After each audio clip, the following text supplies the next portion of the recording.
Vamos a ir a la época de los jueces y vamos a leer y vamos a estudiar el capítulo, no completo, 11 versículos de Primera de Samuel, capítulo 4. Primera de Samuel, capítulo 4, del 1 al 11. Son solo 11 versículos. Y vamos a partir diciendo que Dios no es un talismán, Dios no es algo supersticioso. Dios es Señor y soberano. Partiendo de esa base y de ese conocimiento en que estamos todos de acuerdo, los que estamos de acuerdo y creemos en esto, y vamos a decir que no porque algunos vamos a la iglesia, oremos, ayunemos, ofrendemos, salgamos a la calle a predicar, se haga la Santa Cena, no porque algunos seamos bautizados, etcétera, trabajemos para la iglesia, creemos que está todo bien y que como llevamos una vida caminando en el Señor, por decirlo así, creemos que está todo bien y que el Señor tiene la obligación de, entre comillas, devolvernos la mano. O sea, si yo estoy, Señor, ayudando, qué sé yo, económicamente a la obra, a la que sea, yo voy a hacer el aseo a la iglesia, yo ayuno, yo oro, yo predico, yo lo que sea, entonces, Señor, tú tienes que bendecirme. Entonces, yo tengo que recibir cosas buenas de Dios nomás. Entonces, cuando hacemos todas estas cosas y algo nos empieza a pasar, es la pregunta con la que partimos. ¿Por qué me está pasando esto si yo no lo merezco? Y esta pregunta se la hicieron hace miles de años atrás, en la época de los jueces, el pueblo de Israel, que hizo cosas terribles por no obedecer a Dios. Y vamos con la escritura. Y dice así: y llegaba la palabra de Samuel a todo Israel. ¿Quién era Samuel? Era el profeta que Dios tenía para hablar en ese momento al pueblo de Israel. Y salió Israel para enfrentarse en batalla con los filisteos, y acampó junto a Ebenezer, mientras que los filisteos habían acampado en Afec, que quedaba en la frontera. Los filisteos eran un pueblo que venía de la isla de Creta. Ellos eran los primeros en Canaán en forjar el hierro, por lo tanto le sacaron mucho provecho a esto, hicieron armas, cascos. Ellos venían, digamos, con la influencia lejana de Grecia. Entonces eran un enemigo poderoso para Israel. Eran de temer los filisteos. Y dice la palabra que Israel salió, ¿no es cierto?, a enfrentarse en batalla con este pueblo poderoso, que tenían cascos, tenían muchas más armas, digamos. Y dice que estos filisteos se pusieron en orden de batalla para enfrentarse a Israel. Entablado el combate, ¿no es cierto?, se pusieron a batallar. Israel fue derrotado delante de los filisteos. El pueblo escogido de Dios fue derrotado delante de los filisteos, quienes mataron como 4.000 hombres en el campo de batalla. O sea, iban ganando. Y aquí viene la pregunta. Cuando el pueblo volvió al campamento, cuando los israelitas derrotados volvieron a su campamento, los ancianos de Israel dijeron, los ancianos, o sea, los dirigentes, los que se supone que debían estar más consagrados, más espiritualmente conectados con el Señor, dijeron, ¿por qué nos ha derrotado hoy el Señor delante de los filisteos? ¿Por qué nos está pasando esto? Que es la pregunta que muchos de nosotros nos hacemos por ser hijos de Dios. ¿Por qué Dios permite y nos está haciendo pasar esto? Recordemos que Israel en ese tiempo vivía en el antiguo pacto. Y simplemente la respuesta a esto es que Dios cumplió la promesa que le hizo a su pueblo. ¿Cuál fue la promesa? Muchas, pero vamos a ver esta. Dios les prometió y les advirtió que si lo desobedecían, si pecaban y si eran rebeldes y malagradecidos, ellos iban a tener un castigo. Vamos a Levítico 26 y voy a leer 3 versículos. Es mucho más largo la advertencia del Señor a su pueblo. Como un padre le advierte a su hijo: pórtate bien, si haces esto y esto te va a ir bien. Si te portas mal, te portas rebelde conmigo, le desobedeces a tus padres, estamos hablando de padres correctos, te va a ir mal. ¿Qué les dijo el Señor a sus hijos? Les dice: si a pesar de todo esto no aceptan mi disciplina, sino que continúan oponiéndose a mí, yo también seguiré oponiéndome a ustedes. Yo mismo los heriré 7 veces por sus pecados. Dejaré caer sobre ustedes la espada de la venganza prescrita en el pacto. Cuando se retiren a sus ciudades, les enviaré una plaga y caerán en poder del enemigo. Ellos estaban advertidos. Y este pueblo idólatra, pecador, rebelde, desobediente, después que Dios los había sacado de la esclavitud en Egipto, se siguieron portando mal, malagradecidos. ¿Qué pasó? Se preguntaban aún: ¿por qué nos está pasando esto? ¿Por qué Dios está permitiendo esto? Cuando ellos ya sabían, Dios simplemente estaba cumpliendo una promesa. Porque, ojo, a nosotros los hijos de Dios nos gusta escuchar y repetir y repetir y repetir las promesas que nos gustan. Dios siempre va a estar contigo, Dios será tu ayudador, Dios será un valiente que te tendrá sobre su mano. ¡Uy! Amén, gloria a Dios. Pero ¿y las promesas de castigo cuando nos portamos mal y somos desobedientes? Esa no nos gusta recordarlas. Entonces, ¿qué pasó con este pueblo? Se preguntaba: ¿por qué Dios permite que seamos derrotados frente a un pueblo pagano, idólatra y malo? ¿Por qué? ¿Por qué nos está pasando esto? Ya, ahí estaba la respuesta. Se olvidaron de que su profeta Samuel les predicaba todas estas cosas. Ellos ya lo sabían. Se olvidaron de Levítico y la promesa del Señor de qué iba a pasar si eran desobedientes. Continuamos. Israel estaba viviendo en pecado en ese tiempo, reflejado principalmente en la corrupción espiritual del sumo sacerdote Elí y sus 2 hijos, que eran los sacerdotes. Vivían en pecado. Imagínense que en el capítulo 2 de Primera de Samuel se relata, 2 y 3, se relatan los robos de la grasa de las ofrendas. Fornicaban, tenían relaciones sexuales estos sacerdotes con las mujeres que servían en el tabernáculo, etcétera, etcétera. Y Elí, su padre, el sumo sacerdote, lo permite. Estaba muy preocupado, sí, pero no puso freno a esos hijos rebeldes. Y cuando un padre no pone freno a sus hijos rebeldes, lo está permitiendo y se hace cómplice de ese pecado. Un padre débil de carácter, cuyos hijos no tuvieron la corrección necesaria y fueron castigados por Dios. Consecuencia: se olvidaron de las palabras de Levítico. Dios los apretó varias veces y aún no saben por qué les está pasando lo que les está pasando. Como nosotros muchas veces culpamos a todo, a todos, a Dios y al universo. Y decimos no entender por qué nos está pasando lo que estamos viviendo. Y es consecuencia de pecados no confesados o vivir con un pecado aún no resuelto. Insisto en seguir desobedeciendo los consejos de Dios. Voy a poner un ejemplo burdo, tonto, pero que puede servir. Soy cristiano, voy al trabajo y llego todos los días tarde y después, porque me echan, ¿por qué me está pasando esto? Una cosa así. ¿Prueba o consecuencia? Y la cosa no queda ahí, hermanos, oyentes.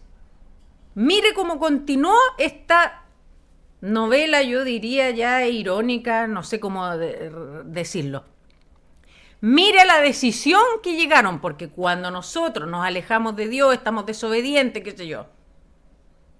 No entendemos por qué nos está pasando esto, no entendemos por qué Dios permite que nos pase esto y más encima, tengo que solucionarlo. Y como no he ido a las plantas del Señor en oración, en humillación y decir: Señor, ayúdame porque no entiendo por qué estoy pasando esto. Tal vez es algo que yo hice mal, pero no lo veo hoy. No, en vez de hacer eso, ellos ¿qué hicieron? Tomaron una decisión, la peor. Y continúa la palabra del Señor con la historia y dice esto. Ellos dijeron, tomemos con nosotros de Silo el arca del pacto del Señor para que vaya en medio de nosotros y nos libre del poder de nuestros enemigos. O sea, ellos no pusieron su fe en Dios, no le pidieron perdón al Señor por su desobediencia que vivían arrastrándose hace ya mucho tiempo, no le pidieron perdón por su caminar en pecado, sino, tomo el arca, un objeto sagrado, como amuleto, porque ahí sí que nos va a ir bien. Y la propuesta fue blasfema, fue vil ante los ojos de Dios. Y continúa la palabra, y el pueblo envió a Silo y trajeron de allí el arca del pacto del... Y mire cómo lo relata la palabra aquí. Y trajeron de allí el arca del pacto del Señor de los ejércitos. Esto lo dice así como para darnos a entender frente a qué nos estamos enfrentando. El arca del pacto del Señor de los ejércitos que está sobre los querubines, dice. Y los dos hijos de Elí, del sumo sacerdote, los que fornicaban, los que mandaban a robar la grasa de la carne de las ofrendas para él estar gordos y comer lo bueno, porque eso es lo que relata la Escritura, se llamaban Ofni y Finés. Estaban allí con el arca del pacto de Dios. Mire la brillante solución que se les ocurrió. Así como a muchos de nosotros, porque yo también lo he hecho, no he ido a pedirle el consejo al Señor, no he reconocido el error y ahí estoy, pasando un problema y diciendo, ¿por qué, Señor, tú permites esto? Y de ahí se me viene la gran idea de solucionarlo yo. Ni le cuento cómo me ha ido, pésimo. Continuamos. El arca no era Dios en sí. Es una representación del trono de Dios, de la presencia de Dios, una caja de madera de acacia bañada en oro. Contenía el maná, la vara de Aarón y las tablas de piedra con los mandamientos. Representaba la expiación de los pecados. Era algo sagrado a lo sumo. Estaba en el fondo del tabernáculo, tras dos velos. Solo una vez al año podía pasar el sumo sacerdote con una extremas medidas de higiene, de conciencia. Se preparaba este hombre porque si entraba en pecado moría. Había un estricto protocolo, no era llegar y pasar nomás cualquiera y saco el arca que representaba, ¿no es cierto?, la presencia de Dios y la saco y la agarro y la corro para allá. Vaya usted a Números, el libro de Números, y va a ver ahí todo lo que había que hacer. ¿Para qué era tan engorroso? Usted puede preguntar, ¿y para qué tanta cosa de sacar el arca? Porque daban a entender frente a quién estábamos. Frente a quién estaban ellos, frente al creador del universo, Dios, no un sirviente al cual yo hago así y me libra de las cosas que estoy pasando. Por eso les daba a entender quién era él y frente a quién estábamos nosotros, a la naturaleza caída. No era llegar y presentarse frente a Dios 3 veces santo de cara. Entonces va y la brillante ocurrencia que tuvieron, vayan a buscar el arca rapidito y la traen porque ahí vamos a ganar. Creyeron que Dios los había hecho perder la batalla, no por su mal comportamiento, sino porque no tenían el arca, el talismán que tenían que tener al lado. Se sentían que porque eran un pueblo escogido de Dios, iban a vencer. Y Dios jamás prometió eso. Obediencia, lealtad. Y eso va a hacer que triunfen, pero no. Continuamos. Para mover el arca había que seguir un protocolo y reglas muy especiales. Debían tenerle temor y respeto infinito, que es el mismo que corre para el día de hoy nosotros. Es lo mismo.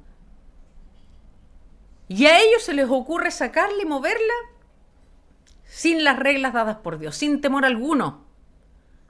Como quien lleva un amuleto para ganar la batalla. Y continúa esta historia. Y aconteció que cuando el arca del pacto del Señor entró al campamento, todo Israel gritó con voz tan fuerte que la tierra vibró. Tienen que haber sentido los filisteos, el enemigo, qué sé yo, ¿qué está pasando? Así como cuando a veces se pasa por afuera de una iglesia y hay gritos, algarabía y canto fuerte y personas dicen, oh, ahí está ocurriendo todo, ahí está Dios. No necesariamente, aquí me lo está mostrando la Escritura. Porque hay mucha gente que demuestra ese fervor del Señor y está viviendo una vida de desobediencia.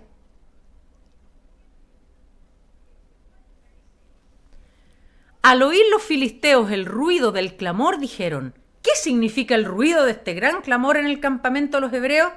Entonces comprendieron que el arca del Señor había llegado al campamento. Y los filisteos tuvieron temor. Mire usted, los paganos, los idólatras, los otros, los que no son hijos de Dios, entendieron más, fíjese, que los mismos hebreos, los mismos hijos de Dios, frente a quienes estaban. Pese a que no era Dios mismo el que estaba ahí, pero entendieron el concepto. ¿Y qué dijeron? Mire, los filisteos dijeron, ¡ay de nosotros! Porque nada como esto ha sucedido antes. ¡Ay de nosotros!, repitieron. ¿Quién nos librará de la mano de estos dioses poderosos? Ellos eran idólatras de dioses múltiples.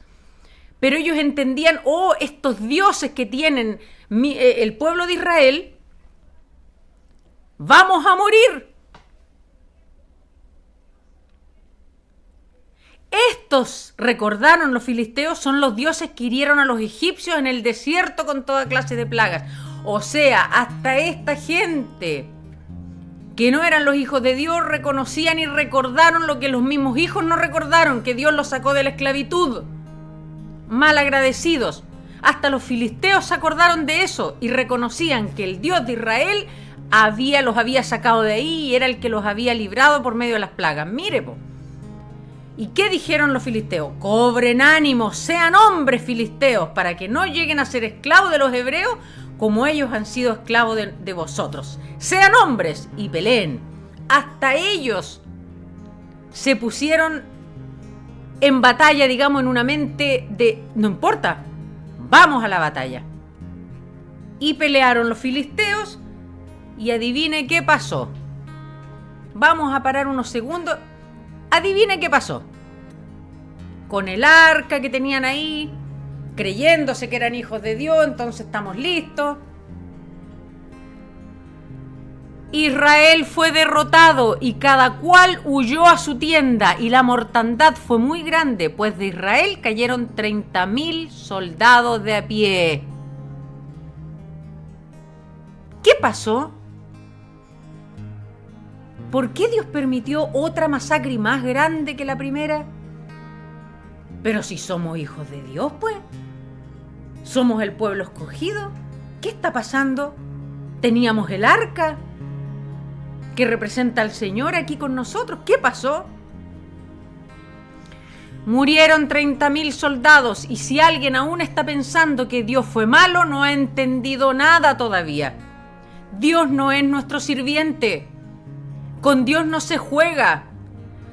Dios cumple las promesas que nos gustan y las que no nos gustan. Su presencia no está para servirnos a nosotros a ganar batallas. Todo lo contrario, el Señor fue misericordioso porque murieron 30.000 y no todos, porque por merecer todos deberían haber muerto. Porque todos estaban en pecado, todos desobedecían. Ellos tenían al profeta Samuel que les hablaba siempre la palabra de Dios. Ellos sabían lo que Dios les pedía, pero no obedecieron y perdieron. En muchas iglesias hoy en día también, hermanos, oyentes, se da esto. Que se siguen tradiciones y no la palabra de Dios. Usted puede presentarle a los ancianos, como dice aquí la palabra, presentarle la evidencia bíblica de cómo Dios relata en su palabra que quiere las cosas. Y no porque siguen tradición. ¿Y cómo cree usted que les va a ir tarde o temprano, bien o mal? Dios pide obediencia. La obediencia, la de Él, la que está en su palabra. No tenemos otra forma de saber lo que Dios quiere. no es como nosotros queramos hacer las cosas, ni aunque la intención sea buena. Es como Dios las dice.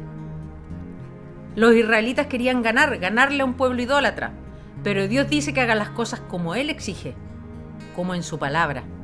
Los líderes, los ancianos, se equivocaron y perdieron. Pensaron ellos que perdían la batalla por no tener el arca y no por sus pecados. Y el último versículo es: el arca de Dios fue capturada y murieron los 2 hijos de Elí, Ofni y Fines. Creo que la palabra del día de hoy ha estado clara. La he tratado de expresar de la mejor manera, la manera más clara posible. Y es que cuando nos preguntamos por qué estamos viviendo esto, claramente tenemos que ir a las plantas del Señor en humillación, en preguntarle a Él qué estamos haciendo mal. Algo estamos haciendo mal en nuestra vida, algo estamos desobedeciendo, estamos perdiendo la comunicación con el Señor, algo estamos haciendo mal, que creemos que buscando nosotros la solución va a estar bien y vamos a pasar esta prueba. Es verdad, hacemos el alcance, hay pruebas, porque la madurez en el ser humano llega en los procesos, sí, es verdad. A veces podemos estar haciendo las cosas bien y vamos a pasar un proceso, y de ese proceso vamos a salir bien, vamos a crecer, vamos a aprender. Estamos de acuerdo en eso, pero ahora la palabra del día de hoy habla claramente sobre esta gente que, como muchos de nosotros, estaban pecando. En la época de los jueces cada uno hacía lo que quería. Se hacían cosas horribles y nunca hicieron un autoexamen, una autorreflexión, decir qué estoy haciendo mal. Se olvidaron y perdieron. Ninguna persona, ni hijo de Dios, ni no hijo de Dios, pero hoy vamos a hablar como el pueblo de Israel, los hijos de Dios, los que creemos en Cristo, vamos a hacer las cosas a nuestro modo y vamos a ganar. Eso no va a pasar nunca. Se puede demorar, pero cuando hacemos las cosas diferente a como Dios las pide, vamos a perder siempre y vamos a sufrir siempre. Y el Señor nos va a apretar. Tal vez no nos gusta escuchar esto, pero es la verdad. El Señor nos va a apretar una y otra vez. Y vamos a sufrir y vamos a perder. Hasta que reconozcamos el error, la desobediencia o el pecado en el que estamos caminando. Un pecado no confesado, no aclarado. Todos pecamos, sí. Pero cuando estamos con el Espíritu Santo del Señor, te toca de una manera en que no puedes continuar con ese pecado sin pedir perdón, sin corregir. Distinto es andar en pecado. Ahora vamos a poner un ejemplo de nuevo rápido para que se entienda. Mucha gente incluso está pisando el púlpito y predica y está en fornicación, en adulterio, ha robado en su trabajo, ha mentido, en constante, es una constante. ¿Se entiende la diferencia? Y no sienten ningún remordimiento y continúan su vida así por años y años. Eso era lo que le pasaba al pueblo de Israel. No es que se cayó, se tropezó y dijo una mala palabra y perdóname. Ay, Señor. No estamos hablando de eso, estamos hablando de décadas. Su vida era así, sin preocuparse de hacer las cosas como Dios las decía. Y así siempre nos vamos a estar preguntando, vamos a llegar a los 90 años si es que Dios lo permite, y por qué Dios permite esto, y con tristeza siempre en el semblante. Iglesias llenas de gente que en vez de estar alegres porque Dios nos cambió la vida, nos promete una vida eterna con Él ante su presencia, andan con la cara hasta abajo por años y años y años. Pecados no confesados, dolores no sacados. Algo está pasando. Y siempre vamos a llevar una vida de pérdida si no hacemos lo que los israelitas no hicieron hasta este capítulo, arrepentirse y confesar al Señor. Vamos a orar el día de hoy. Si está usted en comunión con nosotros, cierre sus ojos o de pie o téngalos abiertos o arrodíllese como usted quiera. El Señor está en este momento y en todo momento con nosotros, viendo lo bueno y viendo lo malo. Así es que el Señor escucha. Señor, te damos las gracias, Padre Santo, por hablar por medio de tu palabra. Por medio de tu palabra. Te agradecemos, Señor, por cada uno de los que pueda estar escuchando con un corazón honesto, con un corazón que quiere pedirte perdón, que quiere reconocer los pecados o en qué anda mal. Muchas veces no entendemos porque creemos que estamos haciendo las cosas bien, como dijimos en un principio, porque vamos a la iglesia, porque donamos, porque ayudamos. Y no hacemos la autorreflexión que tú nos pides de decir qué estamos haciendo mal para que esto nos esté pasando. Porque tú, como buen padre y como soberano, nos has dado las reglas y las bases, Señor.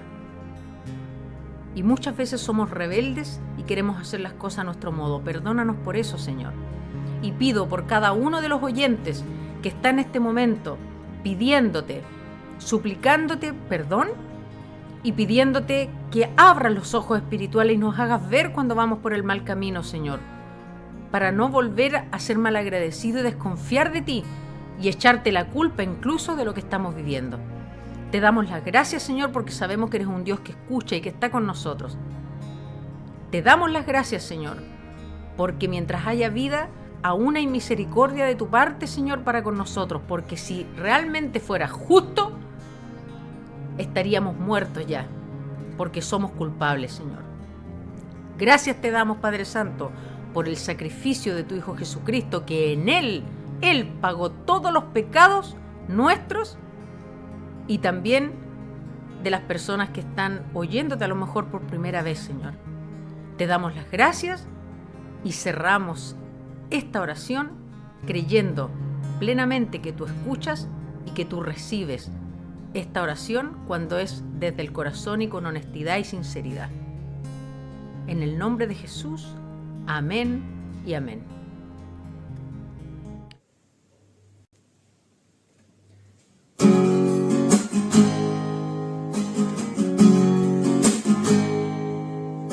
Señor, te quiero confesar qué difícil ha sido esperar en ti.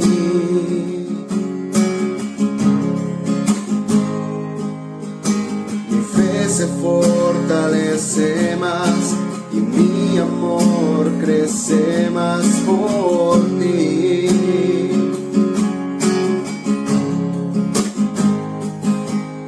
No fue en vano esperar en ti, mi vida pertenece a ti. En la bendición te alabaré, cuando salga el sol te exaltaré, cuando pruebes mi fe te bendeciré. En la bendición te alabaré, cuando salga el sol te exaltaré, cuando pruebes mi fe te bendeciré. Señor, te quiero confesar qué difícil ha sido esperar en ti.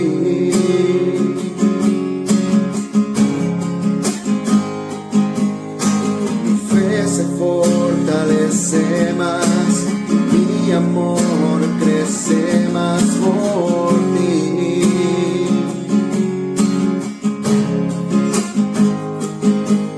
No fue en vano esperar en ti, mi vida pertenece a ti. En la bendición te alabaré, cuando salga